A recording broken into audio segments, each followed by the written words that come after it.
May buntag sa atong tanan, niya na pud kita nining adlaw nga kita maminaw sa pulong sa Ginoo. Morning manna from heaven. Now pa nga nining panahon na naka sa maayong kahimtang, maayo imong panlawas, ang imong espiritu na in-tune diha sa Ginoo. Sa dili pa kita magpadayon, magampo kita nga panalanginan sa Ginoo kining ato ang panahon sa pagtuon sa iyang mga pulo. Ato iduko atong mga ulo, magampo kita ngadto sa atong buhi nga Dios. Ginoo, nagpasalamat kami niining sa iyo sa kabuntagon. Salamat kay Lord sa kusog gihatag nimo namo. Salamat Ginoo sa imong pagpukaw kanamo Ginoo. Salamat Lord sa laing higayon nga kami makapangalagad kanimo, makahatag kanimo himaya pinaagi sa among kinabuhi, sa among mga buhat. Ginoo ang akong pag-ampo Lord nga uban sa tabang sa imong Espiritu Santo, imo kaming tabangan nga makasabot sa imuha mga pulong. Akong gitugyan kanimo Ginoo bisan pa mga naminaw, tayo ikaw magalihok diha sila hang kinabuhi, magahatag kanila o kadasig sa ilahang pagsunod kanimo. Sa pangalan ni Jesus. Amen. Amen. Ang atong Ginoo gamhanan o walay makatupong liha kaniya. He is a great God. He is a God who is listening to our prayers, who knows our needs. Karong buntag, magpadayon kita sa atong pagtuon diha sa Morning Manna from Heaven. We will be talking about following the Lord Jesus Christ. Ang atong pagsunod diha kang Kristo. Atong basahon ang pulong sa Ginoo dinhi sa Mateo kapitulo 10 bersikulo 34 ngadto sa 39. Nangingon siya dinhi sa iyang pulong, ayaw kamo paghunahuna nga mianhi ako aron pagdalag kalinaw sa kalibutan, kundili ug dili kalinaw ang akong gidala, kundili espada.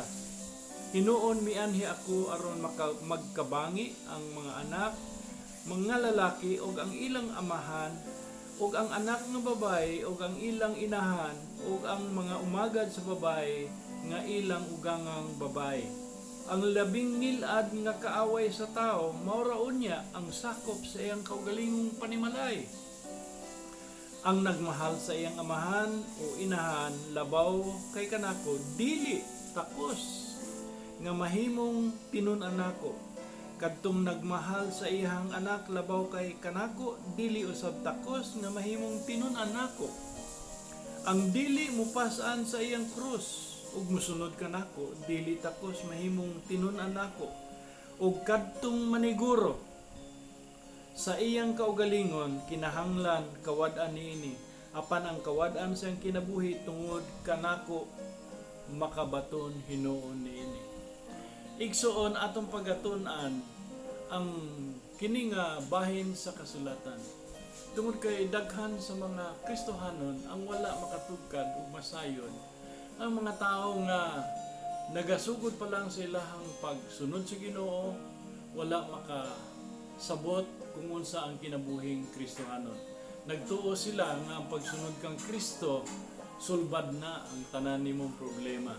Igsuon karong buntag, ang kamatuoran nga atong pagasun-tunan magahatag kanatong kahayag aron masabtan nato kung unsa ang pagsunod sa Ginoo. Una sa tanan, siguro pangutanon nato, kinsa ang mga karakter sa Mateo 10 verse 34 hangtod sa 39. Ato makita nga si Jesus ug ang iyang mga tinun-an, ato mga tao nga nagsunod kaniya. Ito nga disipulo ni Jesus nga iyang gisugo aron sa pagsangyaw sa pulong sa Ginoo. Unsa man ang gihisgutan ni Jesus ngadto sa iyang mga sumusunod, sa mga tinun-an. Ang iyang gihisgutan mao nga ang pag-ila kang Jesus ngadto sa tubangan sa mga tao muresulta sa panagbangi. Mabasa nato na sa bersikulo 32-33. Muresulta usab kini sa paglutos. Bersikulo 16 ngadto sa 25 panagbahin-bahin o panagbingkil diha sa panimalay, versikulo 34 o 36. So sa atong pagsunod sa Ginoo, labi na kung kita magmatinud-anon sa atong pagsunod kaniya, atong ipaila siya o atong isangyaw ng mga pulong, adunay mga resulta nga usahay mo dala ka nato o kalisod, pagsulay, kasakit. O makita nato nga gihisgutan usab ni Jesus dinhi ang pagmahal sa pamilya versus pagmahal kang Jesus. Ug ato nang pagatunaan mo niya.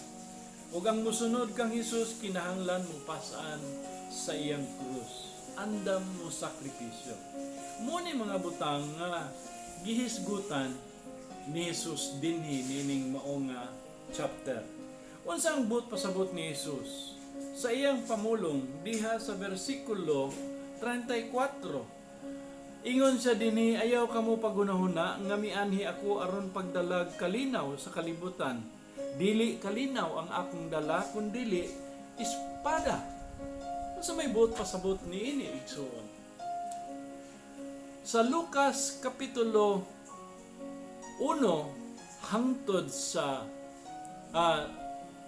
Kapitulo 1, versikulo 78 ug 79, si Dr. Lucas nagsulti may tungod niini. Doon na siya gisulti may tungod sa espada. Ingon siya, kay ang atong Dios maluluyon og malumo. Padanagon niya nganhi kanato ang masanagong banag-banag sa atong kaluwasan. Ug mubanwag siya gikan sa langit ngadto sa tanang nagpuyo sa kangitngit og landong sa kamatayon aron pag-agak kanila ngadto sa kalinaw. Ang Dios nagsaad alang sa tanan nga mosunod kaniya paghatag kanilag kalinaw. Ug makita usab nato nga kining maong kalinaw nga ginaingon dinhi gitagna na ni daan diha sa daang tugon nga mao si Jesucristo, ang prinsipe sa kalinaw. Siya ang umaabot nga prinsipe sa kalinaw.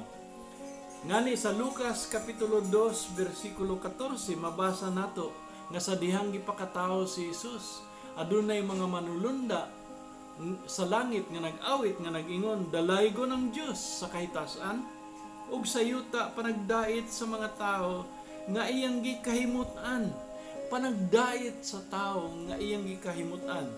O gano'n na po'y giingon din mga igsoon nga si Jesus nagdala og panagdait, kalinaw, o panagiusa sa mga katawaan. Si Jesus muagak kanato ngadto sa dalan sa kalinaw. Ngani siya nag-ingon, dinhi sa kalibutan, doon na kamoy daghang kalisdanan, apan dinhi kanako makabaton kamo og kalinaw. Mo kanang iyang giingon dinhi sa Juan 16:33. Ang atong pagkahiusa kang Kristo maghatag kanato og kalinaw. Now, kung si Jesus ang tinubdan sa kalinaw, kay siya man ang prinsipe sa kalinaw, unsa man ang buoti pasabot sa gisulti niya sa Mateo 10:34. Ingon siya, ayaw kamo pagunahuna nga mianhi ako aron pagdalag kalinaw sa kalibutan. Kun dili kalinaw ang akong gidala, kun dili espada. Dili kalinaw ang iyang gidala, kun dili ang espada. Unsa man ang kahimuan sa espada? Unsa may katuyuan ana? Ang espada mao kanang pagtigbas, pagbahin, pagtagod-tagod, di ba? Pero ang pulong sa Dios pakasama sa espada. Ngani sa Hebrews chapter 4 verse 12, ang espada nga duhay sulab nga mao ang pulong sa Dios. Makita na usab nato ang Revelation chapter 1 verse 16. Gisulti dinhi igsuon nga gikan sa iyahang mga baba mugula ang mahait nga mga pulong sama sa espada. Akong basahon. Revelation chapter 1 verse 16. May gikuptan siyang pito ka bituon sa tuo sa niyang kamot ug migula sa iyang baba ang hait nga espada nga duhay sulab. So ang espada nga gisgutan dinhi mao ang pulong sa Dios. Tinaw kaayo nga ang espada nga gisgutan ni Jesus mao ang pulong sa Ginoo. Og tungod sa pulong ni Jesus nga mas hait pa sa espada nga duhay sulab, tungod niini ang atong relasyon usahay sa atong isikataw, sa atong panimalay magkabangi, makabaton og lamat og manag-away ang mga amahan sa iyahang anak nga lalaki, inahan ngadto sa iyahang anak nga babae ug umagad. So makita nato nga ang pulong sa Ginoo muhatag og panagbangi tungod sa atong pag-ila, pagkumpisal, pagsugid nga si Jesus mao ang atong Ginoo og pagsunod sa iyang mga pulong. Kita, ikaw ug ako pagalutuson ug sakiton ug isalikway sa imong kaugalingong panimalay tungod kang Jesus mahimo kang kaaway sa imong kaugalingong pamilya. Adunay mga usa sa mga hinungdan nganong gisakit o gilansang, gi-reject si Jesus sa Israel sa iyang kaugalingong katawhan tungod sa iyang mga pulong, sa iyang pangapamaagi o sa iyang pagkinabuhi. Mananingon si Jesus, ayaw ka mo pagunahuna nga mianhi ako aron pagdalag kalinaw sa kalibutan. Kung dili kalinaw ang akong gidala, kung dili espada. Sa verse 37, doon na po'y giingon din nga ang nagmahal sa iyang amahan o inahan labaw kay kanako, dili takos nga mahimong akong tinun-an. Kadtong nagmahal sa iyang anak labaw kay kanako, dili usab takos nga mahimong tinun-an nako. Ang dili mupasan sa iyang krus ug musunod kanako, dili mahimong tinun-an nako. So unsa may buot ipasabot niini? Nagpasabot ba kini nga atong dumtan ang atong ginikanan tungod kay dili sila muila o musunod ni Jesus? Igsoon gisugo kita sa Ginoo nga atong tahuron ug atong amumahon ang atong mga ginikanan. Exodus chapter 20 verse 12 dunay giingon dinhi. Exodus chapter 20 akong basahon verse 12. Giingon diri usa sa mga napulo kasugo nga gihatag sa Dios dinhi kanato, tahura ang imong amahan ug inahan aron motaas ang imong kinabuhi diha sa yuta nga gihatag kaninyo sa Ginoo nga inyong Dios. Gisugo kita sa Ginoo diha sa napulo kasugo nga atong tahuron ang atong ginikanan, ang atong amahan, ang atong inahan. Leviticus chapter 19, doon na usay gisulti dinhi. Chapter 19 verse 3, doon ay gisulti ang Ginoo pinaagi kang Moses. Ingon siya dinhi sa verse 3, ingon siya, tahura ang inyong inahan ug ang inyong amahan, tumana ang akong sugo. Sa mga adlaw ipapahulay, ako mao ang Ginoo nga inyong Dios. Ang nagsugo kanato mao ang atong Ginoong Dios, ang atong magbubuhat. Gisugo kita niya sa pagtahod sa atong ginikanan. Sa panultihon usab atong basahon. Panultihon kapitulo 23 bersikulo 22 dunay gisulti ang pulong sa Ginoo dinhi. Pinaagi sa magwawali. 23 bersikulo 22. Giingon dinhi akong basahon. 23 bersikulo 22 ingon dinhi, ingon siya, pamatia ang imong amahan kay kun wala pa siya wala unta ka mataw. Ayaw pagtamaya ang imong inahan inig katigulang na niya. Igsoon delikado kayo kung kita magdumot o ug atong tamayon, dili ta mosunod sa sugo sa atong mga ginikanan, labi na kung sila nagtudlo kanato sa matarong nga dalan. Apan dunay gisulti si Jesus dinhi, no? Ingon siya nga ang magmahal sa iyahang amahan labaw pa kay kanako, dili takos nga iyang mahimong tinun-an. O sa iyang ginikanan, magmahal sa iyahang mga ginikanan labaw pa kay Jesus, dili mahimong takos nga tinun-an ni Jesus. Unsa may gisug, unsa may kahulugan ni ini? Kung iya kitang gisugo o gitudlo nga tudloan nga atong tahoron, musugo ba si Jesus supak sa gisulti sa Ginoo? Nagtuo ko nga dili. Doon na kini kahulugan. Kung ilang ang sugo sa Ginoo, nagtuo ko nga mao kini ang buti pasabot ni Jesus. Kung ang sugo o gitudlo sa atong mga ginikanan, supak sa kasuguan, sa kabubuton sa Ginoo. Dili lang kay ang atong ginikanan, bisan pa ang atong mga magtutudlo diha sa kasimbahanan, ang atong mga lideres sa atong kagamhanan, pangulo o mga nagiya kanato, ang ilang ginatudlo kanato, atong mga manager, atong mga supervisor, tag-iya sa atong gitrabahoan.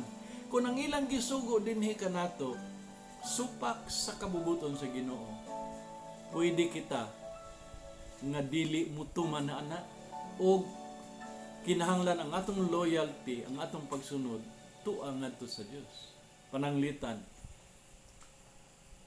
muingon ang imuhang manager para madali ang transaksyon, butangi og padanlog. O di ka dadla siya dito sa bar, inom-inom mo dito, para makakuha kag dakong kontrata diha sa iya. Igsoon, usa ka na ka bribery nga supak sa kabubuton sa Dios. Ang bribery o kanang pagpadanlog, dili ka na kabubuton sa Ginoo. Muna nga, kung ang sugo sa Ginoo ginasupak sa atong mga mahal sa kinabuhi, sa atong ginikanan, sa atong igsoon, sa atong gobyerno, sa atong mga magtutudlo sa simbahan, sa atong manager, igsoon, dili ta mutuman sa ilaha. Mahimong silang pagtan-aw, wala na tay pagtahod nila. Apan ingon si Jesus, ang atong loyalty, ang atong pagsunod naa kaniya. Si Pedro miagi ana, Apostol Pedro ug Juan, sa dihang nagwali sila og adunay masakiton nga naayo, daghang mga tao ang misunod kaniya.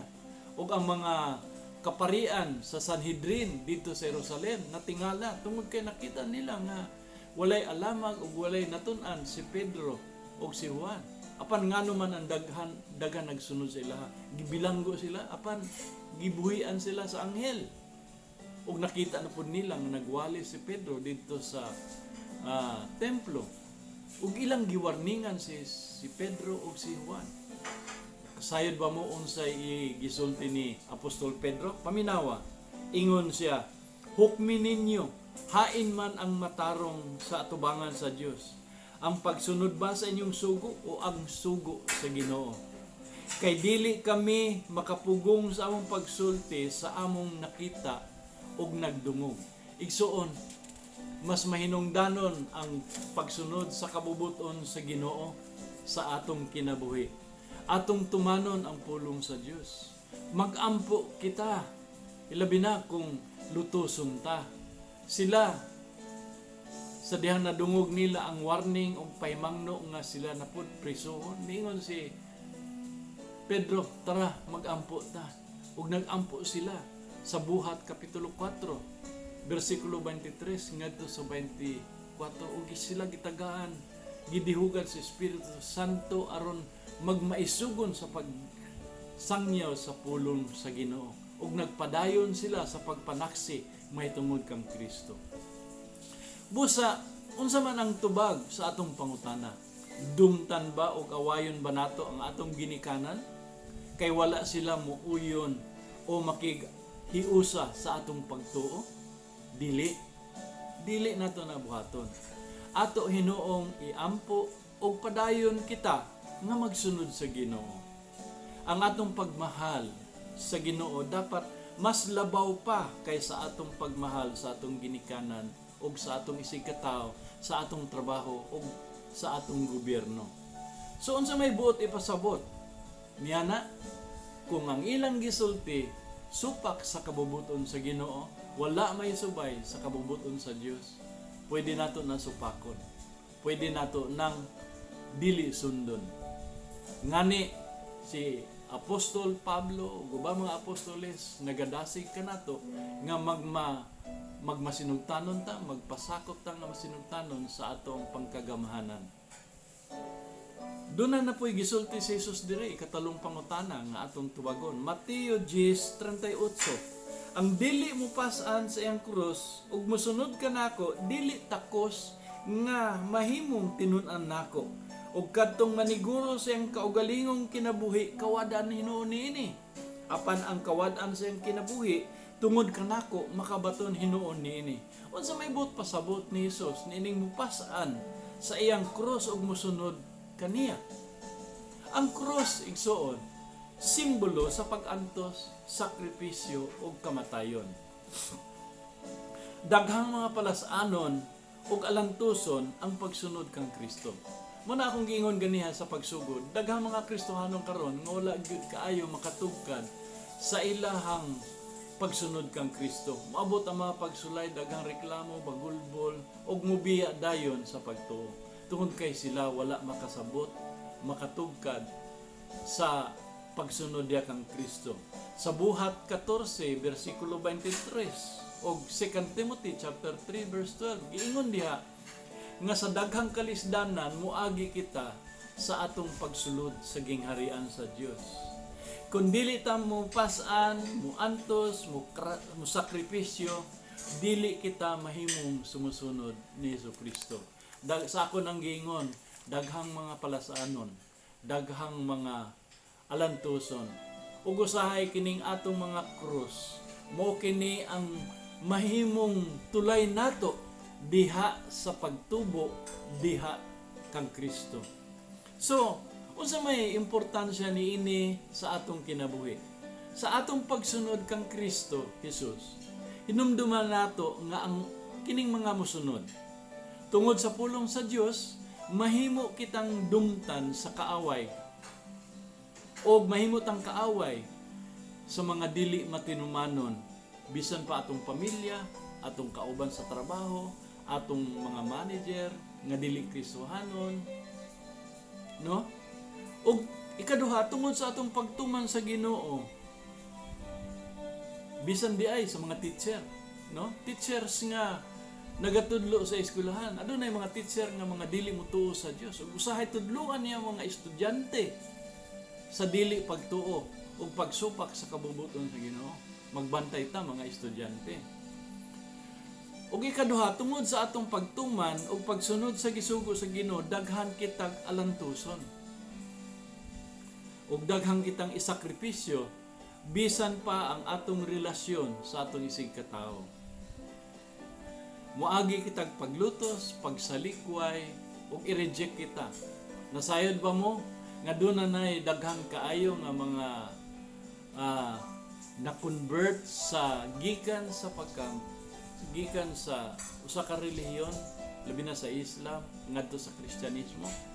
O kung ikaw usa ka Islam, Muslim ka, nakabig ka diha sa pagka Kristohanon, igsuon duha ka butang ang imong agian, isalikway ka sa imong pamilya o mahimo kang patyon kung dili ka muundang niya ng imong pagtuo.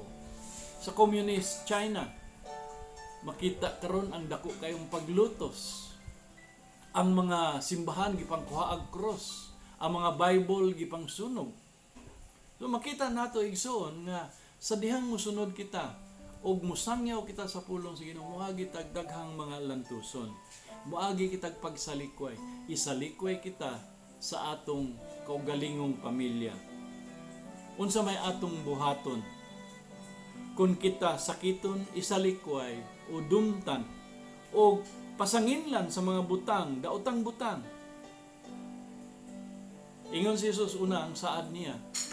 Sa Salmo, ingon siya, isalikway man ako sa akong amahan o sa akong inahan, apan dili ako isalikway sa Ginoo. Hallelujah. Amen. Kung sa may atong buhaton, kung kita isalikway, kung kita dumtan, kung kita pasanginlan sa mga butang, nga wala nato buhata.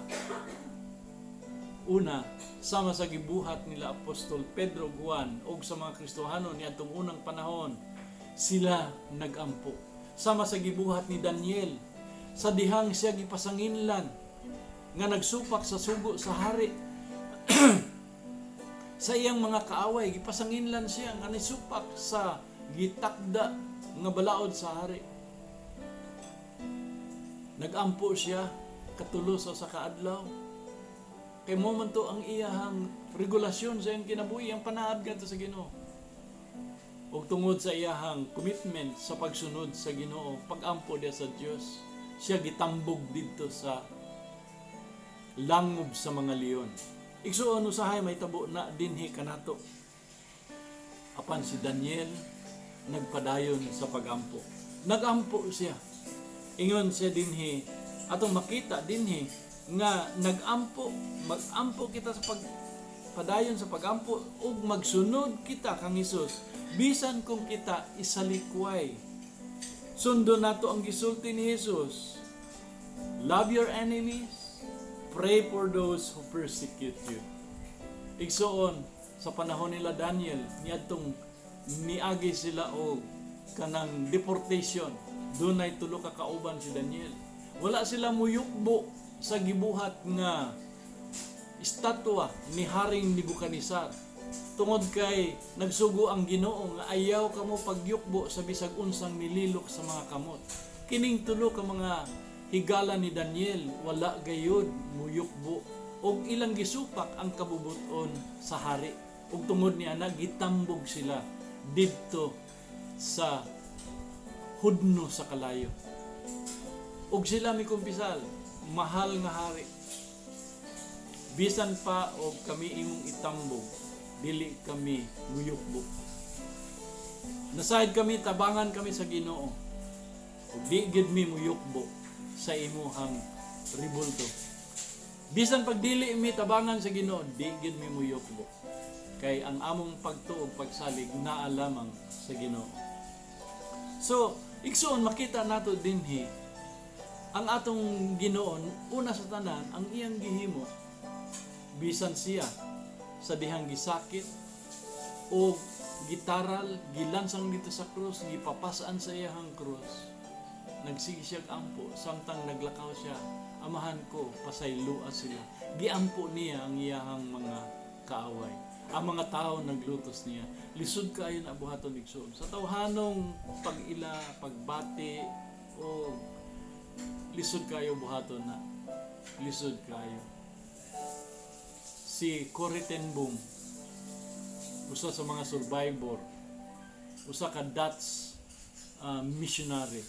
Sa dihang gidakop sila, ang pinaka-worst nga butang na iyang nahiagyan uban sa iyang igsuon sa diha nga sila gipriso dito sa usa ka concentration camp.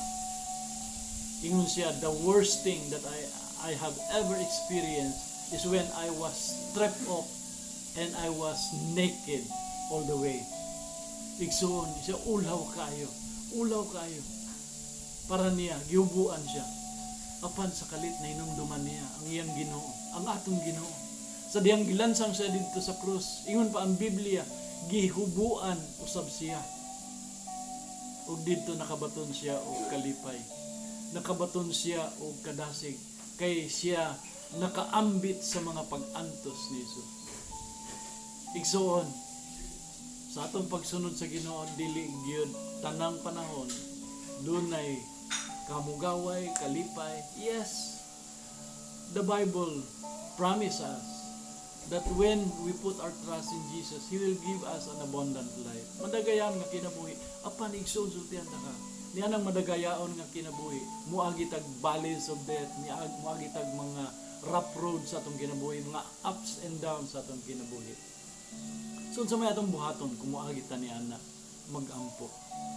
Magampo ngadto sa Ginoo. Atong isulti ngadto sa Ginoo ang mga butang nga atong giagian, ang mga panghulga, ang mga pagbiyay-biyay nga gihatag dinhi kanato. Ato silang iampo ug tuohi ang saad sa Ginoo. Adunay saad ang Ginoo. Mateo 24 ingon sa dinhi, walay tinun-an nga labaw sa iyang magtutudo, walay ulipon nga labaw siyang agalon. So kung si Jesus sakit o gilutos, kita usab lutuson. Dili ta exempted ana igsuon. Busa angay malipay ang tinun-an kung mahisama siya sa iyang magtutudlo o ang ulipon sa iyang agalon. Kay kun ang pangulos panimalay ginganlan og Beelzebul o yawa, ang unsa pa kangilad ang ihingalan sa iyang mga sakop. Doon na pa'y giingon din sa Matthew 26 verses 31. Igsoon, nindot kay ni nga saad. Kupti kini, tuuhi kini. Igsoon. Ingon siya din, busa ayaw ka mo kahadlok sa mga tao. Walay tinaguan nga dili may bawaan o walay sekreto nga dili mabutyag. Ang gisulti ko kaninyo diha sa ngit-ngit, kinahanglan isulti ninyo sa hayag ug kadtong kamuray makabati, kinahanglan ibalita ninyo ngadto sa uban. Gitudluan kita sa Jesus, dili kita magtakom sa atong mga baba, musulti kita sa kamatuoran, isangyo na itong maayong balita. Apan, luyuan na, igsoon, sultihan ta ka, maagitag pagsulay, sakiton ta, lutuson ta, pandunay sa Ginoo. Ingon siya, ayaw kamo kahadlok ni atong mupatay sa lawas. Apan dili makapatay sa kalag. Kahadloki hinuon ninyo ang Dios nga magalaglag sa lawas ug sa kalag didto sa impyerno. Sa gamayng kantidad makapalit kamo duha ka gagmayng langgam nga sayaw. Apan bisan pa ni ana, walay usa kanila nga mahulog sa yuta kung walay pagtugot sa inyong amahan. Hallelujah. Gagmayng langgam, ingon pa, gitagad gani sa Ginoo ug yang giatiman, bisan pagani ang buhok sa inyong mga ulo inihap man. Hallelujah. Ako nangalagas na nga ako mga buhok, gamay na lang kaayo, nangaupaw na, pero ang magpasabot nga gipasagdan ko sa Ginoo. Giingon dinhi nasayod ang Dios kung saan to mga giagian. Nahibalo ang Ginoo, nakakita siya. Iyon pa sa Salmo, ang atong mga luha, gitigom niya diya sa iyang mga butilya. Busa ayaw ka mo kahadlok. Iyon pa sa versikulo 31. Kay labaw pa kaayo ka mo bili kaysa mga langgam. Hallelujah. Igsoon, karong buntag, unsa man ang imong mga ginagian, tungod sa imong pagsunod sa Ginoo, gusto ko nga dasigon ka. Dili ka kalimtan sa Dios, tabangan ka sa Ginoo sa iyahang spirito ug salig sa iyang mga saad. Magampo ta. Ginoong Dios, salamat kaayo Lord sa imong mga pulong. Salamat kay Lord nga sa diha nga nagsunod mi kanimo. Dili gayud kami makulangan. Dili kami Ginoong Dios nga kanang pasagdan nimo. Imo kaming ubanan, tabangan nimo kami. Bisan pa maglakaw kami walog sa landong sa kamatayon, dili kami mahadlo kay mag-uban ka kanamo. Ang uban kanamo Ginoo, nagaagi og mga pagsulay, mga kalisod karon tungod sa ilahang commitment sa ilang pagsunod sa Ginoo. Ako nag-ampo Lord, nga luyo ni anang tanan nga ilang giagian, imo silang tabangan, imo silang pinumduman, gimahal nimo sila, ug labaw silang bili sa bisan unsa nining kalibutan.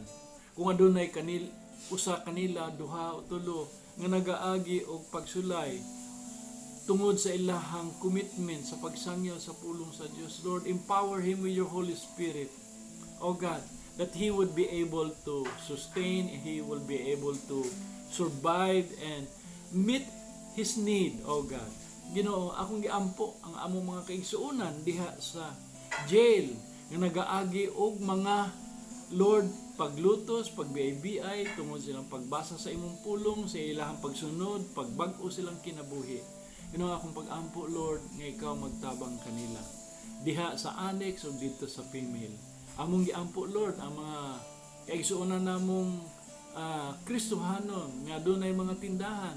Ang uban kanila, ang ilang commitment maong pagsunod sa imuhang kalagdaan, paghatag maayong serbisyo sa mga katawan. Lord, suklii sila, balusi sila, sumala sa imuhang gisaad, sa imuhang mga pulong. Ginoo, kay gidumtan nimo ang mga timbangan nga dautan, nga limbungan, apan ang mga matarong imong pagapanalanginan. Lord, ang SKS, Lord, ang uban pa, ang among simbahan usab o Dios, panalangini ang among mga pastor nga nagasangya, mga missionaries, O God, nga nagaagi karog mga pagsulay. Ginoo, kining among mga pag-ampo, among gisalig sa pangalan ni Jesus. Amen and amen.